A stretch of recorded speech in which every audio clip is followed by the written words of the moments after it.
afford a nice phone like that. Hey, put that down. All right, who's first? Unless you want a filibuster to begin with. What do you got? Nothing. Go ahead. So why Philly? Why decided to come here? Well, it was exactly 40 years ago when I started my pro coaching career across the street at Veterans Stadium. And thought it'd be cool to hopefully end it here. So 40 years later, here I am. And a lot of things change and a lot of things don't, you know. One of the first things I've done several times, still go to the Palladium down on Packer for my meals, just like I did way back then. And Phillies are still playing good. Okay. Although you guys didn't clobber them for losing one game yesterday, did you? Oh. Well, but no, just to come back, my kids live 2 hours south of here. My mother lives, who's 97, 2 hours north of here. So a lot of family considerations. Philly, I was a big Philly fan growing up in all sports. So it was a thrill for me to go to work every day at Veterans Stadium 40 years ago because I used to go to games there all the time. And now it's a good thrill to come back 40 years later and hopefully finish it out here. So you expect this to be your last stop? I would think so, but as we all know in this business, nothing's guaranteed. Is this your expectation to come back here when you left Miami? Did you kind of see this as an opportunity, and is that why you left Miami, to come here? Basically, yes. So 38 years ago, when you were here a couple years ago, what were your responsibilities when you were a consultant? Oh, in 22? Yeah.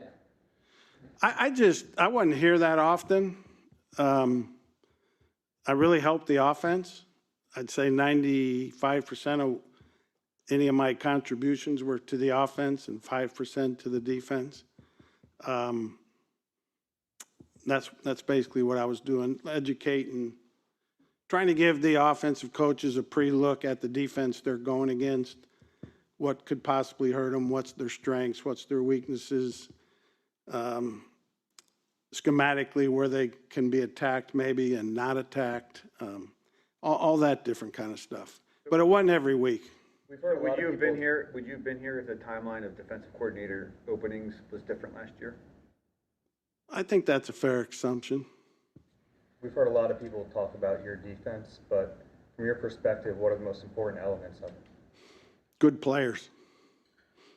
And I'm not trying to be a wise guy with that, but, we have a system that is versatile, we like to think, that, it needs to be versatile because every week you're facing different strengths of an offense, different schemes. So what you play in one week, 10, 15 times, you may not play it all the next week. So you have to have a versatile system for the offenses today in the NFL. And what we'll eventually do is learn what our guys are best at. So I like to throw a lot at them early because I think one of the worst things you can do is come week 3, week 5, man, we could really use this scheme, but it hadn't been introduced to the players yet. Whereas if you introduced it to them in training camp and worked on it, when you pull it back out 3-4 weeks later, there's recall. So we'll throw a lot at them in training camp to see what best fits for them, what they're good at, and then try and whittle it down. But always keeping some stuff in the bank in case we need it at some point during the season. Whoa, Bob, you got a referee here. We'll do DJ and then Mark. We've seen a lot of defenses across the league adopt aspects of your scheme. You hear a lot about the Fangio scheme. Does it present challenges as more defenses kind of try to emulate what you do? Like, how do you handle that? Yes and no. Yes, in that you see the way some teams may want to try and attack it, but no in the sense that it's not as different as it was when we first started doing it and built it. So it's yes and no. So along the lines of getting good players and everything, like how much of an influence or a factor were you in the players, you know, they acquired during the offseason, whether it was like the free agent guys, you know, the guys they drafted, Quignon and Cooper, stuff like that? Yeah, Howie asked me to watch several players. I gave him my opinion, and then he took it from there.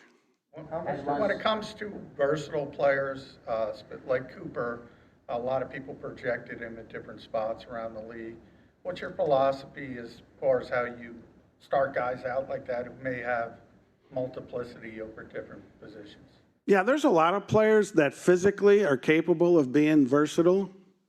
Where a lot of them get eliminated from being versatile is they struggle to learn and the assignments and the techniques and the execution at a couple different positions. So there's a lot of guys that are versatile physically, but can't do it mentally.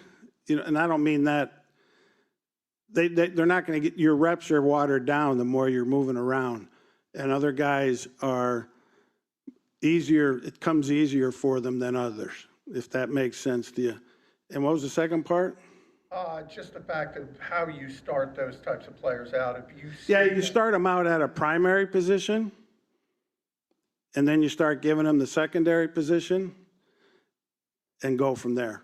Hey, Vic, after you left Miami, it was suggested that you didn't get along with some of the players, that there were relationship strains.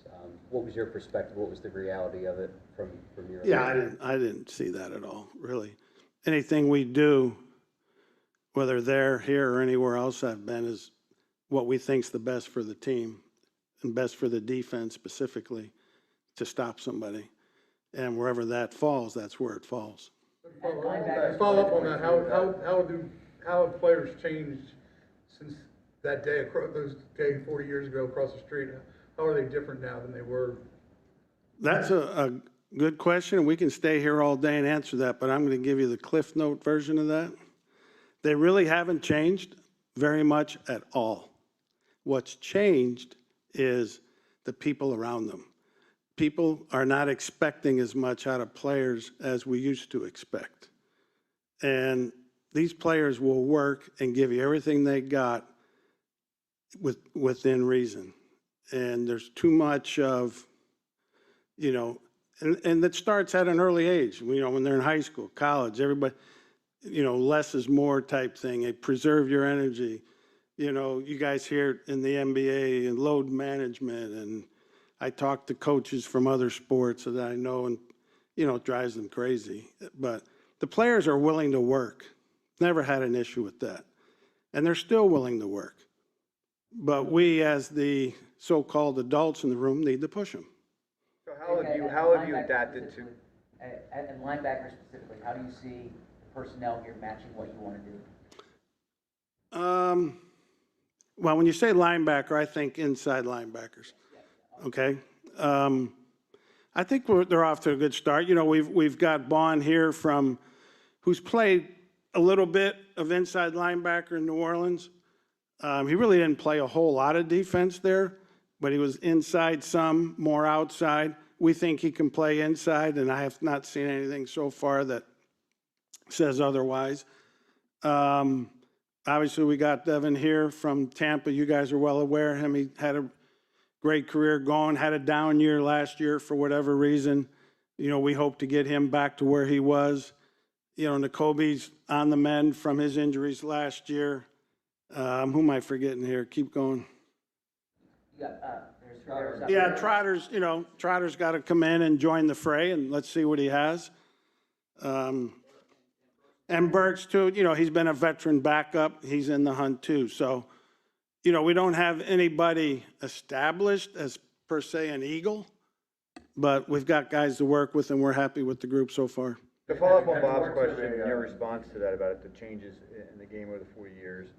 So how have you found that you have had to adapt to the limited schedule? And in fact, in here, the Eagles probably practiced as few as any team, least amount maybe last year as any team in the NFL. How will you adapt to that? Well, you got to make do with what you got, but I keep pushing for more. Did you push for more this offseason before coming here? I'll let Nick answer that for you. You think players can take that the wrong way? Take what? Take the pushing and Not, again, within reason. I'm not proposing we go 2-a-days and do, what is it, North Dallas, what was the thing in Dallas? 40. Yeah, North Dallas 40. Yeah. In 2022, that was sort of a hiatus where you got to dive in to study and catch up. Yeah. I mean, just study trends and things like that.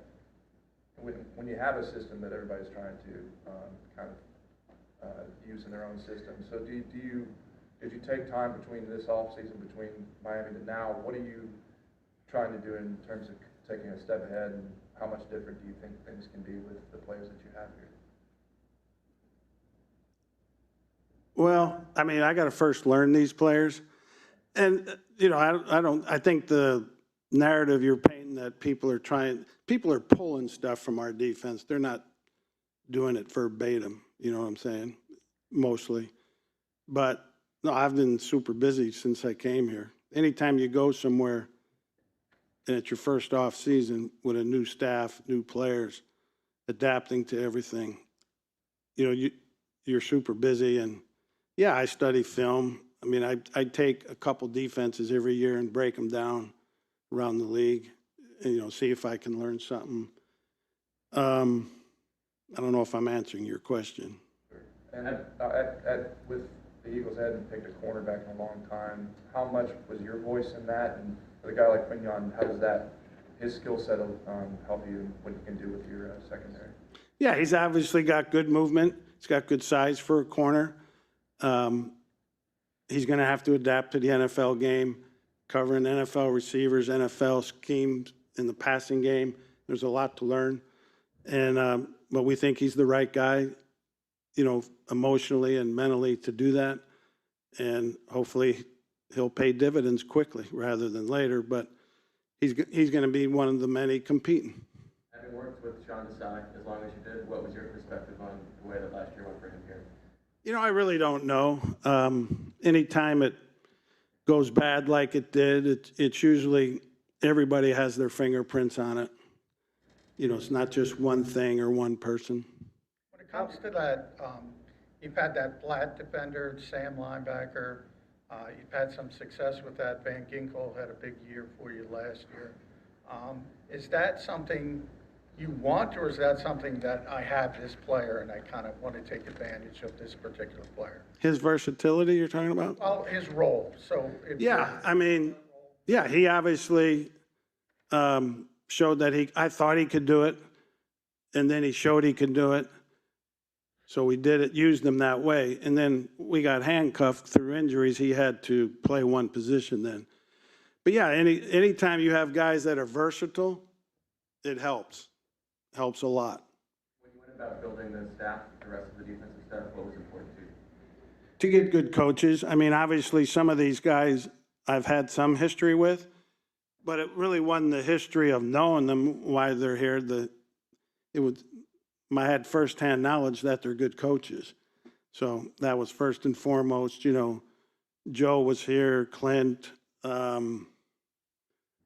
you know, Bobby King, I didn't know from Adam till we hired him, and he's done a great job so far. So priority one was good coaches. Then if they did have familiarity with the scheme or me, that helped. A lot of these guys you'll be their fourth defensive coordinator in in a couple years. A lot of these guys are going to have 3 position coaches. How much of a challenge is that to kind of start from scratch again for them? It does add a level of challenge to it. Hopefully we'll get enough work between the off season and training camp to get through that. But there's no denying that continuity, if it's good continuity, is helpful. What's the best way to maximize Jalen Carter in your defense? Who? Jalen Carter.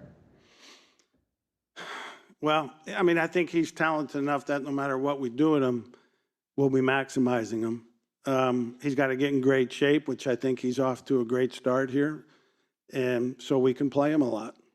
In terms of limiting explosive plays, where do you rank that in terms of priorities? High. Highest? It's high. What about getting after the quarterback? How big is that for you? High. Highest? It's high. How about not letting the other team score? Where's that kind of rank? That's number one. That's the highest. You asked about Jalen Carter. What about Jordan Davis? How do you? Same thing. He's heading into his third year. I think he's off to a good start this offseason. I mean, I don't have anything to compare it to, not having been here his first 2 years. But I think he's working good. I think he's rounding into good shape. It's up to us to give him the opportunity and platform to get in good shape, and then rely on him when he leaves here and, that dead time between the offseason and camp. Well, from what I've seen so far, very encouraging. How much input did you have with Bryce Huff, and what do you like about him that you've seen on film and otherwise? Yeah, Howie asked us to watch him, both myself and Wash, and, we liked him. And he's been a good pass rusher for the Jets, playing in a somewhat of a part-time role. Hopefully we can make him proficient enough to where he plays more, meaning his run play, and on the occasion or two that we might want to drop him. Last year, you mentioned, and I know you weren't a part of it, but when the defense is trying week to week to try to solve things, and there's a lot of hands in trying to get it back on track, what from your experience, and I don't know if the Eagles ask this from you, where you can help build game plans week to week? What are your strengths there, and when everything's do turn around that you can find solutions each week? What goes into that from the defensive coordinator position? Well, I mean, I think what you're saying, and correct me if I'm wrong, is they weren't playing good. They had injuries, so there was a lot of moving parts. Is that what you're saying? Finding solutions week to week. Yeah. Basically, I mean, I'm not totally sure of your question, but when things aren't going good, you need to go back to basics. I'll tell the players early in camp that if we're struggling, don't expect me to magically scheme our way out of it during a game. We're going back to basics, and we're going to call the things that we've been practicing since day one, and we got to fight our way out of it. And if you don't have that foundation, and you're always grabbing for the perfect call, you'll be okay for a little bit, but eventually you're going to get gashed. We'll do a couple more, please. Couple more. The coverage on occasion. What's that? On dropping on the coverage on occasion for the edge rushers. Mm-hmm. What's your view on how you want to use the edge rushers in coverage? They will occasionally drop, yes. I think your passion for baseball is pretty. What's that? But just the Cliff Notes version. How do you, on the football coach, and not take your career for the baseball side of things? Oh. I don't know. It's a good question. I had a great high school coach. When he retired, he was the second winningest coach in the state of Pennsylvania, Jack Henses, and played for him. And I kind of caught the bug from him for football. Because coaching in football has more of an impact on the game than baseball does in most other sports. There's no other sport where you huddle up. Now I know there's no huddles, but you're making a call every single time. So you have an important impact. And you play one game a week, so there's a lot of practice, a lot of teaching. I enjoy practice. I enjoy teaching. Coaching in football is different than baseball for sure. It's 160. I used to say before they went to 17 games, every one of our games was worth 10 in Major League Baseball. Because we had 16, they had 162. So when we lost 2 in a row, that was like losing 20 in a row in baseball. And, that kind of paints a good picture for people that don't realize that.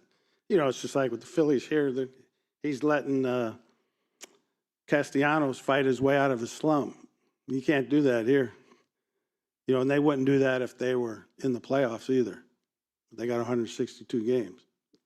With Bo, and then we got Kellen here. I think people would look at you and Nick and think that you have kind of different personalities from the outside. How has it been working with him every day so far? Good. No issue. I don't know why they would think that, but. Good. All right. Thank you. All righty. Thank you, guys. Get to a Phillies game yet?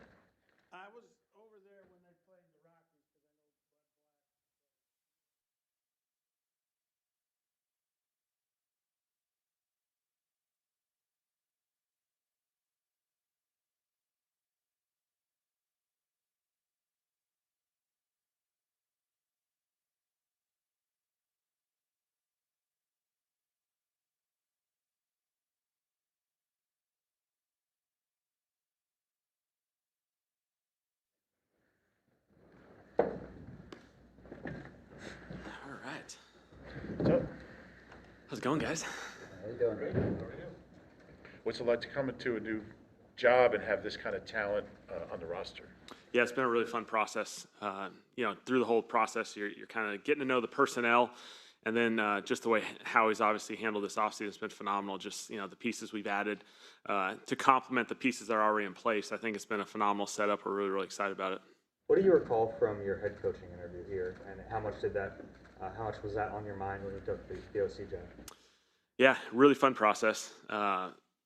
Really impacted me just how phenomenal the people were.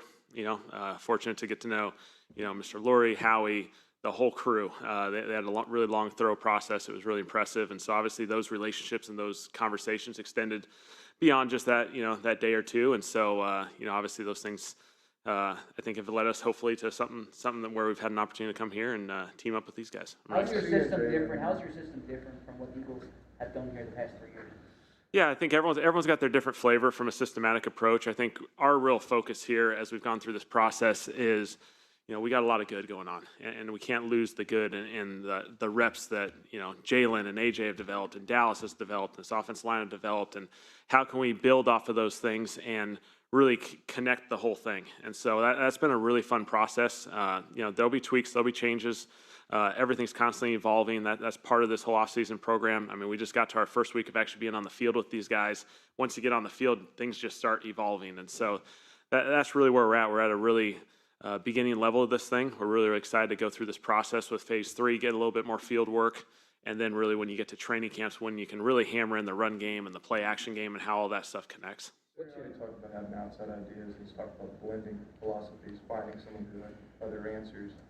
What's that blending like with just kind of what's it like when you guys work together? What do you work, just kind of an insight to what that's experience is? I think it's a really fun process. Fortunately, like most of us who go in this profession, you have different times in your career where, whether it's a new coach coming in or you're going to a new place, there's people just have different exposures. And so the more conversations you can have, the more discussion points.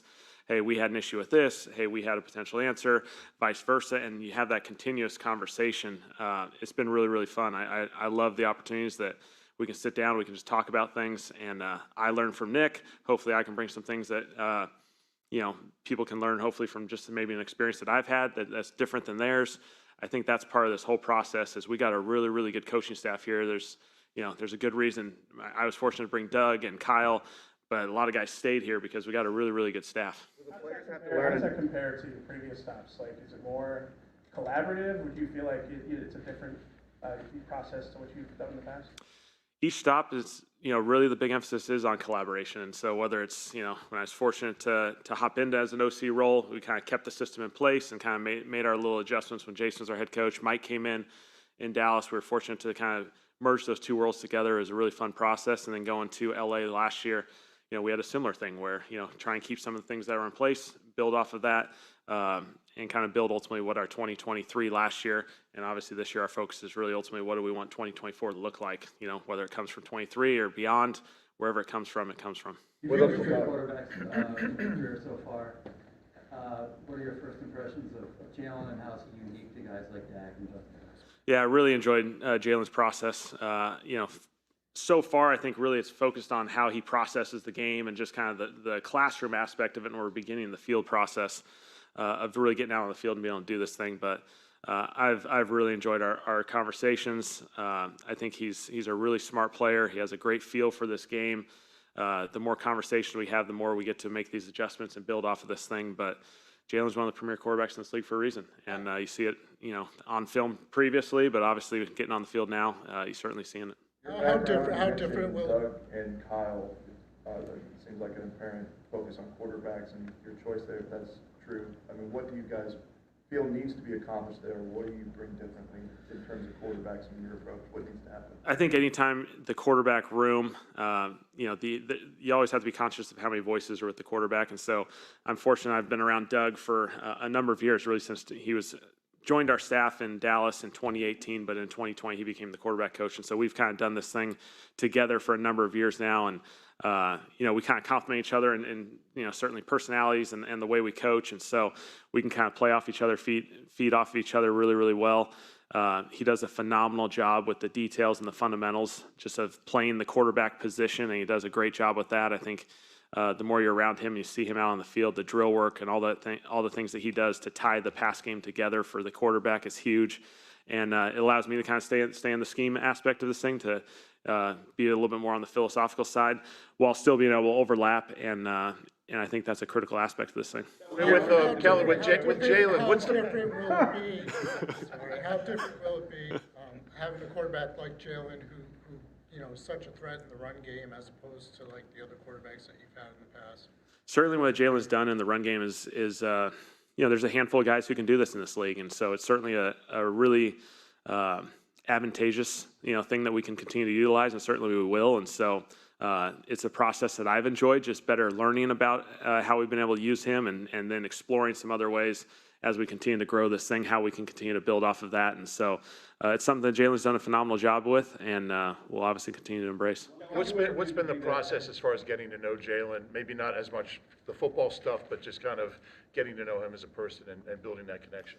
Yeah, I think that's the fun process, the whole thing. It's a very ongoing process, just like any player on our offense. You know, anyone who comes into a new environment, you're trying to connect with the guys as much as you can. And so I've really enjoyed that process, even if it's a, you know, 30-second, 1-minute conversation heading out to the field, all the different things.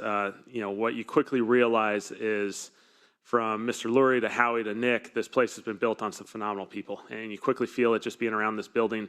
It's a really special place, and so I've really enjoyed it. You interviewed to be, I guess, the head coach here in 2021. What did you learn about this organization through that process, and did you kind of rely on some of that information when it came time to accept this job? Yeah, at the end of the day, it was just a really awesome opportunity to meet the people and connect with them. Like I was saying earlier, with you know, Howie, Mr. Lurie, everyone, you know, a lot of this building was a part of that process. And so those relationships continue to grow, you know, even beyond that couple days that process went on. And so it's been really good. You know, you quickly realize how special the people are here. It's a really good organization. There's guys here who've been here for a number of years for a really good reason. And so you quickly felt that, and, you know, it's continued certainly up to today. Jalen and the players learning a new terminology. Terminology, I mean, plays are plays, words are words.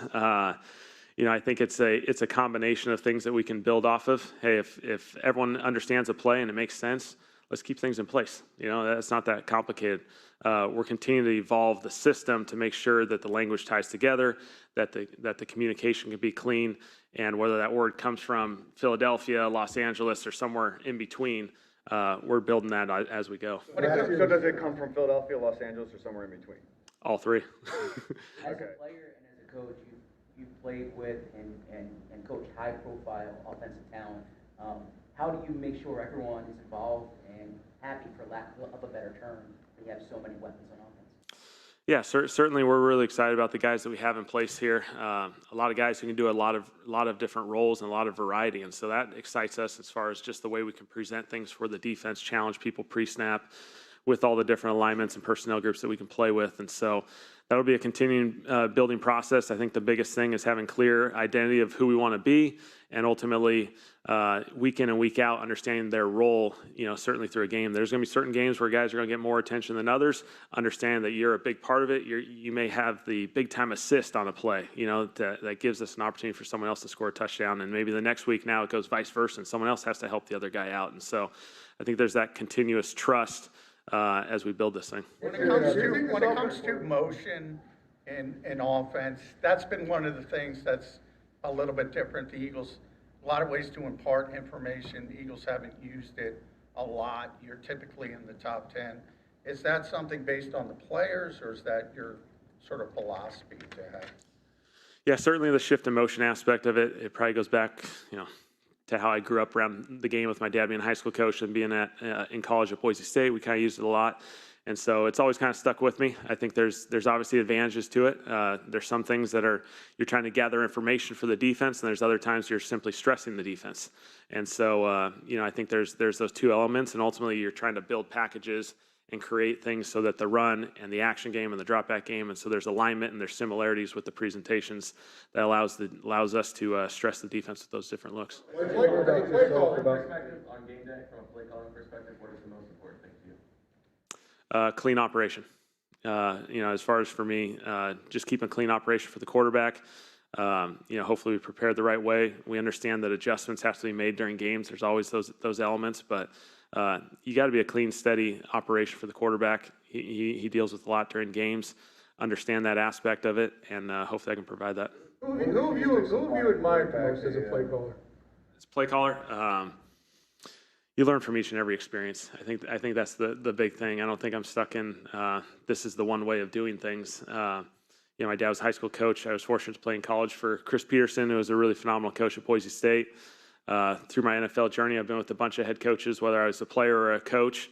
And so you take different examples from each and every one of those guys. And so you're continuing to evolve as a coach, just like our systems continue to evolve. And I think that's the biggest thing is we just embrace that, we're constantly trying to find what's the next element, what's the new thing, what's something that can give us an advantage. And I think that's the most important aspect of this thing. Vision for Saquon. For Saquon, Saquon's a premier running back first and foremost. And so we're really excited about his ability to run the football. Obviously, behind this offensive line has done a tremendous job, and they have such cohesion and done a great job up front. He's going to be a great running back. But obviously, we know the aspects that make him great is his ability to be a pass protector, to be a receiver out of the backfield. He does a phenomenal job with those things. And I think, obviously, we got to try and utilize him as much as we can while understanding it's a long season for all running backs. And so, I think we got some great guys behind him, and Kenny and Will and all the rest of the guys over there that we're excited about. And so, we're fortunate to have Saquon. When it came to the change from the Cowboys to the Chargers, what did you learn about yourself as a coach from that transition that you feel like you can use from the Chargers to here? Yeah, really, I was fortunate in Dallas to go from a player to a coach, and so I was kind of in the same place for 8 years. And so going somewhere really ultimately very new to you, very little connection initially. You learn to grow. You learn how to make the adjustments necessary as you kind of build a system and all that sort of stuff. And so I think you definitely grow a lot from that experience, and hopefully it helps, moving forward to this place. Jason Kelsey was responsible for blitz protection and pickups for many years here. He's no longer here, obviously. Mm-hmm. Do you anticipate Cam Jurgens will assume that role? Yeah, I think it's a similar process as far as Cam, but obviously you're continuing to evolve that system. I think the biggest thing is that'll take the whole offseason and even through the season is continuing to utilize the offensive line has a great perspective, the quarterback has a great perspective, and ultimately those guys have to be aligned and on the same page. And so really excited about just getting on the field with these guys and really building that system and understand what tools we have in the toolbox, continue to have those conversations where we can have the answers necessary to handle the different challenges that defenses present. What are the most challenging? What are the keys to supplying quarterbacks answers against pressure? Yeah, I think it's just having a clean toolbox. There's a lot of different things we can do, but just making sure it's clean, effective, and as you build it, you got to continue to evolve. And so that, 1 week, maybe your answer is a certain play, and then maybe the next week you got to make the adjustment off of that. And so that's, I think, the continuous evolution through the season. There's going to be different challenges each and every week. We're going to walk into a room and deal with the blitz protection, and we're going to look at it, and there's going to be a couple challenges each and every week. That's what these defenses do. They're really good. They scheme you up. They give you a lot of challenges, and so you're continuing to find, okay, what's the next tool that we can use? What's the next tool that we can use? While still keeping it clean for the quarterback so that he knows exactly what he needs and he can handle it accordingly. What have you found to be the most challenging elements of blending offensive philosophies? It's a great question. I think it's really just comes down to just making sure the language is consistent. I think that's the biggest process that, when maybe you make an adjustment with the language, as funny as this may sound, making sure it doesn't fall into an issue down the line and something else, whether you make an adjustment to a pass play and maybe the words now, associated to a screen and vice versa. There's just some language stuff that you're continuing to make sure we just keep it really clean for these players so they can play fast, know exactly what we want to accomplish each and every play, and so they can just go for it. So follow up, it sounds like you're keeping some language, you're bringing in some of your former language, and then you're creating new language to have it all sort of fused together. It sounds complicated. Is it a complicated process? No, plays are plays. Football's football. I think a lot of us have been exposed to this. I think the biggest thing is, you want to just make sure the language is connected. And so each and every year, even if I was in Dallas, every single year we went through this process. It was the same process. You go through it, and during the season, you just want to clean up the language, make sure it's clean. And so some of this language, some of it will fall into 2023 Philly, some of it will fall into Dallas or LA, and some of it will ultimately come from, hey, we just want to clean this whole thing up and we're just going to create a new family of words association. And so that's the biggest thing for us, is just making it a really clean system. And that's what you do each and every year, no matter where you're at. When you were hired, what did Nick say he wanted from you as the offensive coordinator?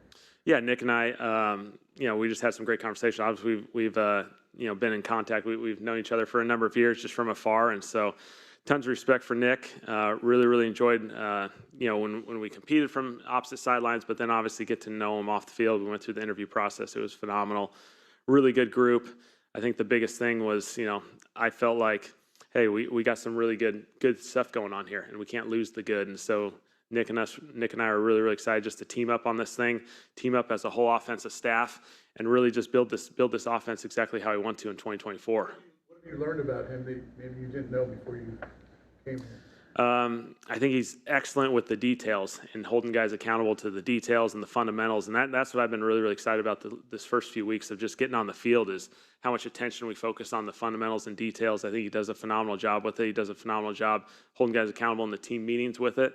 And it's going to be a really exciting process. Where do you stand on how much you give a quarterback autonomy to change plays at the line? Yeah, ultimately they have a front view seat at this thing, and so we want to give the QB tools and the ability to make the adjustments necessary at the line of scrimmage, while also trying to keep it as clean and concise so he can play fast. And so ultimately, we want them to have the ability to make the adjustments necessary, but we can't dilute it to the point that he's got $500 million things that he can potentially do at the line of scrimmage, and now we're not all on the same page. And so a lot of times the QB knows what it is, but it's also about making sure all 11 are tied to what those adjustments are. And so Jalen's been phenomenal. I'm excited about building that process with him. When you look at the defense, your sixth year as an offensive coordinator, how has your youth and your playing experience helped you or factored into your coaching? Yeah, obviously, I'm 35 now. When I first got into it, it was funny because I was really slid into the OC role, and I was with a lot of guys that I'd actually played with. And so as you're going, obviously that aspect of it changes, and you become a little bit of an older coach, so to speak. But obviously, anyone who's been able to be fortunate enough to play in the league, play in college football or wherever it may be, you can always lean on those experiences and those exposures. And so it's been a fun process. I've really enjoyed, just getting to know these guys, getting to know the staff, spending time together, and building this thing. When you look at come up as a kind of playful way around the building. Yeah. Obviously, it's unique, within the division, and so I was fortunate to be there for 8 years. Obviously, had a lot of great experiences. This thing's been awesome here. I've really enjoyed it. It's been a lot of fun. Last one, Martin. When you look at the offense from the last 6-7 games, and Nick has kind of admitted like it kind of grew stale and everything. What did you see, and like how did you kind of figure you can kind of add your touch to that? Yeah. Obviously it's hard for me to judge it totally being from afar because I don't know the day-to-day aspect of it. But obviously, every team's going to go through different challenges. Those things come up, whether it's wins, losses, offensive success, defensive success. There's I think really ultimately, we're really focused on 2024. You learn some lessons from 2023 just as far as, some different things that come up. But, you really just try and move forward. I wasn't around for that. And so, I'm probably a bad judge too. You guys are around it closer than me. So. All right. All right, thanks. Thanks.